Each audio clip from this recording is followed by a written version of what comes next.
قبول کیا جائے گا، مگر حالیہ جو گورنمنٹ ہے وہ چور گورنمنٹ ہے، وہ مینڈیٹ چور گورنمنٹ ہے، اور عوام کا جو اصل مینڈیٹ ہے وہ پی ٹی آئی کے پاس ہے۔ دوسرا معاملہ یہ تھا کہ عمران خان صاحب کو یہ تانا دیا جا رہا تھا کہ آئی ایم ایف کو خط لکھنے کا مطلب یہ ہے کہ عمران خان صاحب پاکستان کو ڈیفالٹ کی طرف لے کر جانا چاہتے ہیں، یا پاکستان کے خلاف ایک سازش کر رہے ہیں کہ پاکستان کو پیسے نہ دیے جائیں۔ عمران خان صاحب کی یہ بات اور یہ خط کن بنیادوں پر تھا؟ تھوڑا اور ماضی میں چلتے ہیں۔ آپ لوگوں کو یاد ہوگا کہ عمران خان صاحب نے جب جب گفتگو کی ہے، جلسوں میں کی ہے، لائیو سیشنز میں کی ہے، سیمینارز میں کی ہے، یوتھ سے ملاقاتوں میں کی ہے، زمان پاک کے اندر کی ہے، وہاں پر لوگوں سے کی ہے، جو اوورآل انہوں نے پاکستان کے سامنے ایک بیان رکھا۔ عمران خان صاحب نے کہا کہ میں سری لنکا کی مثال کیوں دیتا ہوں۔ آپ اگر تھوڑی سی ریسرچ کریں تو آپ کو اندازہ ہوگا کہ سری لنکا کی تباہ حالی، اس کی معیشت کی تباہ ہونے میں اور ڈیفالٹ ہونے میں کیا چیز تھی شامل۔ سری لنکا کے تباہی کے اندر جو سب سے بڑا فیکٹر یہ تھا کہ اربوں ڈالر کا قرض سری لنکا کے پاس تھا، وہ مقروض تھا، بالکل اسی طرح جیسے پاکستان آئی ایم ایف کا مقروض ہے۔ سری لنکا کے پاس سود کے ساتھ ادائیگی کرنے کے لیے قسطیں میسر نہیں تھی، بالکل اسی طرح جیسے پاکستان کے اندر عوام کو نچوڑ کے پیسے نکالے جا رہے ہیں۔ ایک وقت آئے گا کہ یہ پیسے ہمارے پاس نہیں رہیں گے۔ عمران خان صاحب نے یہ خدشہ بھی ظاہر کیا تھا۔ پھر سری لنکا میں یہ تھا کہ 80% ان کی کرنسی کی جو ویلیو تھی وہ گر گئی تھی، اور پاکستان کے اندر بھی ہمارا جو روپیہ ہے وہ ڈی ویلیو ہوا ہے، یہ ہمیں مان لینا چاہیے۔ پاکستان کے اندر برآمدات نہ ہونے کے برابر جبکہ درآمدات کا ایک ذخیرہ ہے، اور سری لنکا کے اندر بھی یہی تھا کہ درآمدات بڑی تعداد میں آ رہی تھی اور بہت مہنگی تھی، عوام ان کو خرید نہیں سکتے تھے، مگر جو وہاں کی حالیہ مصنوعات تھی ان کو برآمد کرنے کے لیے کوئی بھی چارہ نہیں تھا۔ پاکستان کے حالات کچھ ملتے جلتے تھے سری لنکا سے،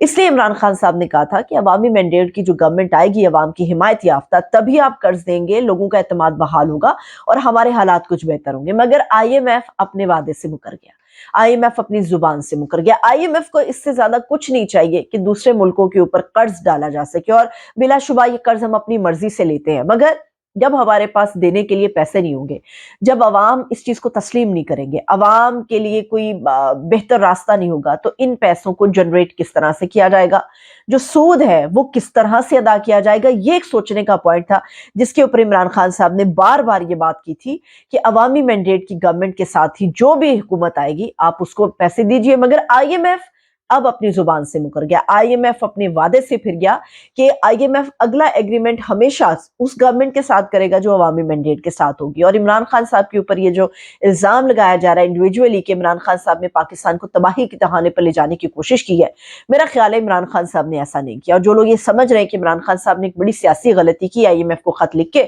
آپ کسی حد تک تو یہ کہہ سکتے ہیں کہ آئی ایم ایف کو خط لکھنا ایک سیاسی غلطی تھی، مگر عمران خان صاحب کا جو نیریٹو ہے وہ اپنی جگہ پہ مضبوط ہوا ہے کہ پاکستان کو اگر برے حالات سے نکالنا ہے تو عوامی مینڈیٹ کی گورنمنٹ چاہیے۔ مینڈیٹ چوروں کے ساتھ اگر آپ ہاتھ ملائیں گے تو اس کا نتیجہ پھر بھگتنا پڑے گا، ہر عام آدمی کو بھی، اس گورنمنٹ کو بھی اور ریاست کو بھی۔ اب ذرا آگے بڑھتے ہیں۔ ریاست سے یاد آیا کہ ریاست کے فائدے کے لیے بڑے فیصلے عمران خان صاحب کے ذہن میں تھے، مگر بدقسمتی ہے ہماری بھی اور بدقسمتی ہے شاید پی ٹی آئی اور عمران خان صاحب کی بھی کہ 2018 کی گورنمنٹ میں عمران خان صاحب کی حکومت انہی تمام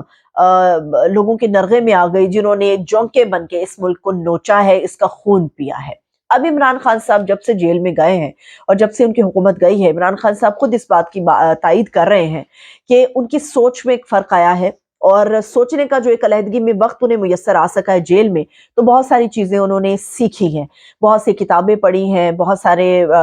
قرآن پاک کو بار بار پڑھ رہے ہیں، تفسیر اس کی دیکھ رہے ہیں، اور جو بھی معاملات ہیں عمران خان صاحب نے اپنا ایک ویژن دیا تھا کہ اختیارات اوپر کی سطح سے نیچے کی سطح پر آنے چاہیے، عوام کا پیسہ عوام پہ خرچ ہونا چاہیے۔ اور علی امین گنڈا پور صاحب جو ہیں، انہوں نے آج جو پریس ٹاک کی ہے کیبنٹ میٹنگ کے بعد، میں کہوں گی کہ ان کے بیانات نے مخالفین کو زمین میں گاڑ کے رکھ دیا ہے۔ اس کی وجہ یہ ہے کہ ہمارے ہاں ایک رواج ہے کہ مرتے دم تک آپ کو پینشن بھی چاہیے، مرتے دم تک آپ کو اگر سرکاری ملازم رہے ہیں، کوئی بڑے عہدے پہ رہے ہیں تو آپ کو پروٹوکول مرتے دم تک چاہیے، قبر میں اترنے تک آپ کو سرکاری گھر چاہیے، قبر میں اترنے تک آپ کو وہ پروٹوکول چاہیے جو آپ کبھی ایک سرکاری عہدیدار کی حیثیت سے لیتے رہے ہیں۔ ابھی سینیٹر انوار الحق کاکڑ صاحب جو اس وقت نگران وزیر اعظم بھی تھے، گھر کو چلے گئے ہیں، انہوں نے بھی جانے سے پہلے یہ ڈیمانڈ کی تھی کہ انہیں جو ہے ایک سرکاری پروٹوکول دیا جائے، جو اس قسم کے اور مراعات انہیں دی جائیں، لیکن علی امین گنڈاپور صاحب نے ایک بڑا قدم اٹھایا اور میرا خیال ہے کہ اس کی تقلید کرنی چاہیے پنجاب کے اندر بھی. تو یہ اچھی روایت ہے. دشمنوں کے اندر بھی کوئی اچھی چیز دیکھے تو اسے اڈاپٹ کر لینا چاہیے, اس کو تعریف اس کی کرنی چاہیے. تو ابھی جو کے پی اور پنجاب کی ٹسل چل رہی ہے اس میں کے پی کو تو ایک دشمن کی حیثیت سے دیکھا جا رہا ہے, کیونکہ نواز شریف صاحب بھی الیکشن کیمپین کے دوران 3 مرتبہ خیبر پختونخوا میں گئے اور تینوں مرتبہ کہہ کے گئے کہ آپ لوگ تو بے وقوف ہیں, آپ لوگ تو بے وقوف ہیں, آپ لوگ تو بے وقوف ہیں, جو ایک ایسے انسان کو آپ نے منتخب کیا. اینی ہو, علی امین گنڈاپور صاحب نے ایک بڑا اعلان کیا ہے اور گنڈاپور صاحب نے کہا ہے کہ گھر ہے, گاڑی ہے, یا آپ لوگوں نے گارڈ رکھنے ہیں,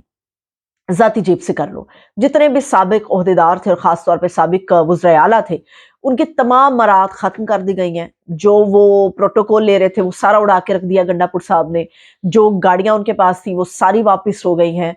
جو گارڈز ان کے پاس تھے وہ سارے واپس ریاست نے لے لیے ہیں, وہ صوبے کے گارڈ واپس آ گئے ہیں. جو کچھ بھی انہوں نے کہا کہ آپ کو شوق ہے, پروٹوکول کا شوق ہے, یہ سرکاری پیسہ جو ہے نا یہ عوام کی ٹیکس پیئر منی ہوتی ہے, تو یہ عوام کی فلاح کے لیے استعمال ہوگا. اب وہ ساری چیزیں واپس ہو گئی ہیں, تو میرا خیال ہے کہ یہ بڑی شاباشی والی ایک حرکت کی ہے گنڈاپور صاحب نے. اسی طرح کے معاملات کو اگر آگے بڑھایا جاتا رہا تو وہ وقت دور نہیں ہے کہ لوگ ڈیمانڈ کریں گے کہ ایسی مثالیں ہمیں پنجاب میں بھی نظر آئیں, ایسی مثالیں ہمیں سندھ میں بھی نظر آئیں, ایسی مثالیں ہمیں بلوچستان کے اندر بھی نظر آئیں. تو خیبر پختونخوا میں ایک اچھا قدم اٹھایا گیا ہے اور میری درخواست بھی ہوگی, گزارش بھی ہوگی یا نظر بھی ہوگی کہ کب وزیر اعلیٰ پنجاب مریم نواز صاحبہ جو ہیں وہ اس طرح کے معاملات کی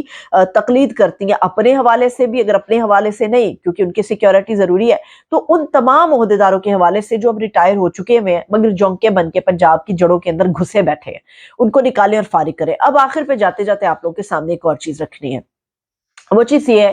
کہ کسی بھی طرح عمران خان صاحب سے پیچھا نہیں چھڑایا جا رہا. اب کرنے کا جو پلان ہے اور جو سوچا جا رہا ہے وہ پلان یہ ہے کہ کسی طرح عمران خان صاحب سے رابطہ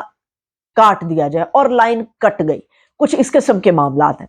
عمران خان صاحب کے حوالے سے ایک ایجنڈا پھیلایا جا رہا ہے, اور وہ ایجنڈا یہ ہے کہ بار بار وکلا جاتے ہیں اڈیالہ جیل, بار بار عمران خان صاحب کے ساتھی اڈیالہ جیل جاتے ہیں, یہ سب لوگ بار بار جاتے ہیں, تو آخر کب تک جیل سے ہدایات لیتے رہیں گے؟ ذرا آپ ٹوسٹ نوٹ کریں اور سازش نوٹ کریں کہ عمران خان صاحب کو کھڈے لائن کرنے کے لیے کیا ایجنڈا اپنایا جا رہا ہے, جس میں کہا جا رہا ہے کہ عمران خان صاحب کسی طرح پیچھے ہٹ جائیں, عمران خان صاحب کو پی ٹی آئی یا سنی اتحاد کونسل سے پیچھے ہٹا دیا جائے, خان صاحب کے ساتھ مشاورت کا جو عمل ہے وہ ختم کسی طرح سے کرا دیا جائے. تو اس کے اوپر پی ٹی آئی نے بالکل واضح اور صاف جواب دیا ہے. پی ٹی آئی کے وکلاء نے بھی اور پی ٹی آئی کے لیڈروں نے بھی, ان تمام لوگوں نے کہا ہے کہ کسی بھی سیاسی جماعت کو اٹھا کے آپ دیکھ لیں, ان کی لیڈرشپ قید و بند میں ہو, ان کی لیڈرشپ ملک سے باہر بھاگی ہوئی ہو, ان کی لیڈرشپ ملک کے اندر ہو,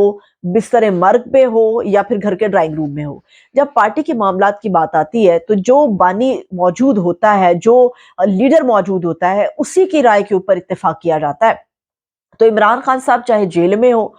چاہے کہیں بھی ہو,